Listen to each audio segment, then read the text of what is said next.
Sidang penonton yang saya kasih sekalian, dalam satu hadis Nabi SAW yang mulia, Nabi ada sebut kepada kita,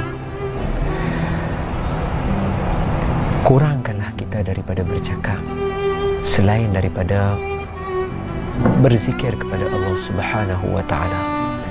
Kerana orang yang banyak bercakap akan menyebabkan hatinya keras.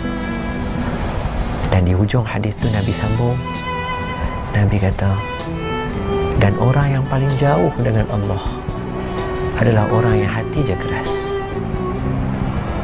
Sidang penonton yang saya kasih sekalian,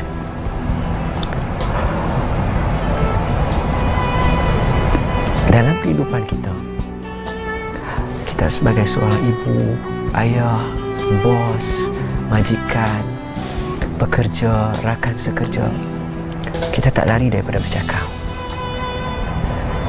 Tapi persoalan yang kita nak muhasabah diri kita hari ini, kita cakap kita itu mengingati Allah atau tidak.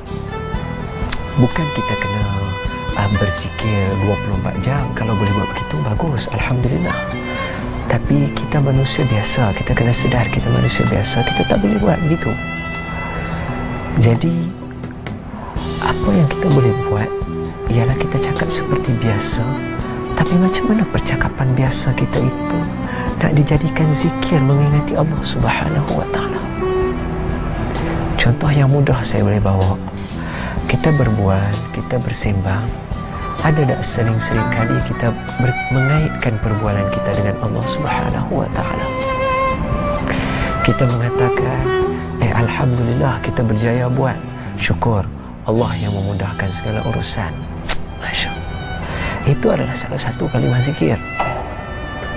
Dan sidang penonton, kalau kita sebut dalam perbualan kita berkaitan dengan makanan, contohnya, Masya Allah, sedap makanan ni, Allah bagi kita dapat rasa makanan ni.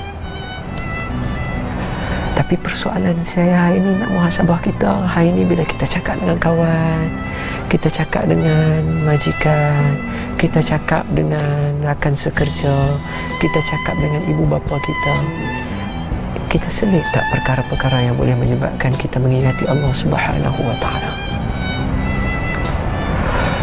Dan andai kata kalau kita cakap benda yang sia-sia, saya pesan diri saya pesan kita semua, kalau kita bercakap dengan percakapan kita dan kita yakin kita ni banyak cakap, banyak gelak yang sia-sia, ingat, ini pasport Nabi bagi clear, kita berpotensi jadi orang yang hati keras.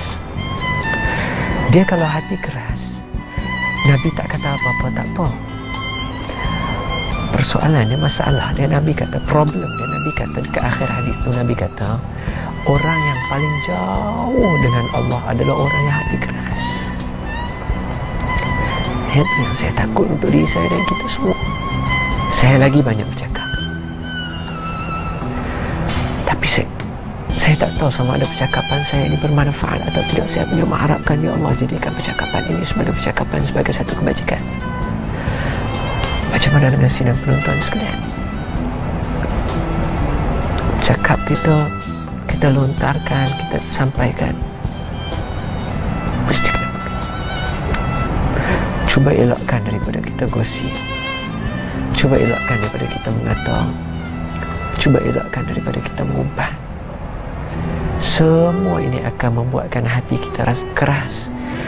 Dan orang hati keras, orang itu paling jauh dengan Allah Subhanahu wa ta'ala. Sedangkan kita sentiasa mengharapkan Allah dekat dengan kita, untuk kita doa supaya Allah dengar. Ibu nak doa untuk anak, nak doa ibu makbul supaya anak berjaya. Anak nak doa agar ibu yang sudah pergi tidak disiksa oleh Allah Subhanahu wa ta'ala. Suami nak doa untuk kebahagiaan keluarga. Majikan nak doa untuk kesejahteraan company dia, syarikat dia. Jadi semua orang memerlukan doa. Jadi kita mengharapkan Allah dekat. Tapi macam mana Allah nak dekat dengan kita dalam keadaan hati kita keras? Kategori orang yang Allah nak dekat tak ada. Cuba kita renung sekejap. tanya diri kita, macam mana agak-agak kita nak buat untuk nak bagi jadi percakapan kita satu zikir yang sentiasa mengingati Allah Subhanahu wa ta'ala. Mulut kita mengeluarkan kata-kata, dia pasti menjadi saksi di akhirat kelak. Telinga kita mendengar perkataan kita, dia pasti menjadi saksi di akhirat kelak. Dan semua itu akan menjadi saksi dalam keadaan mengatakan kepada Allah, andai kata kita banyak bercakap, orang ini hati dia keras, dia jauh dari Engkau, wahai Allah. Adakah kita? Kita sama-sama mohon sama diri kita.